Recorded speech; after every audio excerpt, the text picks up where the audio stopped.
2 in 5 family caregivers are at risk of developing depression, particularly at a time of higher costs and worries around the pandemic.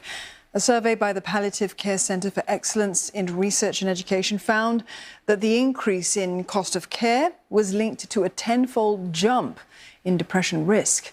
And for more, we have with us Dr Mervyn Koh. He's Medical Director at Dover Park Hospice. Good evening to you.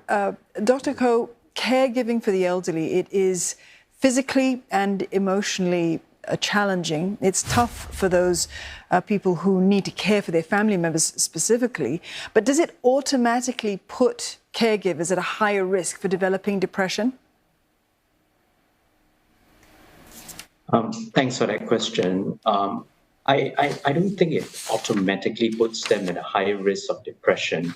But in our study, I think we found that the groups that are at highest risk of depression are those who do not have that family support, be it in terms of practical assistance or emotional assistance.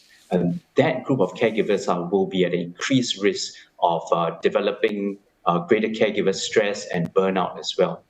We've also found in our study that caregivers who are single and who really do not have such a strong support network are more at risk of developing caregiver distress as well as burnout.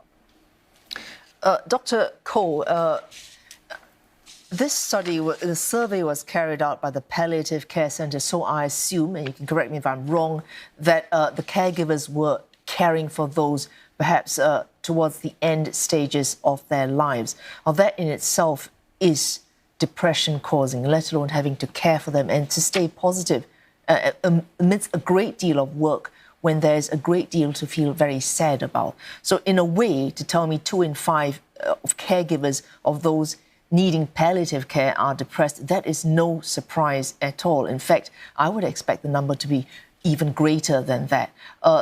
If you look at the ripple-on effects of caregivers being depressed, what would those effects be? I think, again, that's a great comment. It is true that for caregivers who are caring for loved ones with a terminal illness or an advanced life-limiting illness, they are already going through a lot emotionally. I think the purpose of this study is to bring this out to the fore, that we are aware that they are going through such a tough time. And if we do not take care of these groups of caregivers well, then firstly, the first thing to suffer would be their own mental health. And then consequently, it will be their inability to care for their loved ones. Another interesting finding from our study is that the average caregiver in the 200 caregivers we surveyed were actually people in their mid-40s to 60 years old, female, married, as well as holding down a full-time job.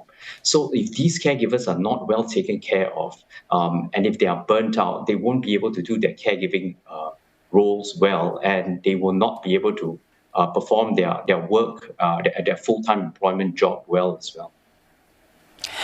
Dr. Koh, the role of a family caregiver may just come upon a designated family member without much preparation. And what I hear you say is that there needs to be better preparation. How can that be supported? So you're absolutely right, again, to say that the role of caregivers sometimes is just trust upon a family member. And I think there's a lot that can be done in terms of raising awareness that actually there are courses available for caregivers the moment this comes upon them.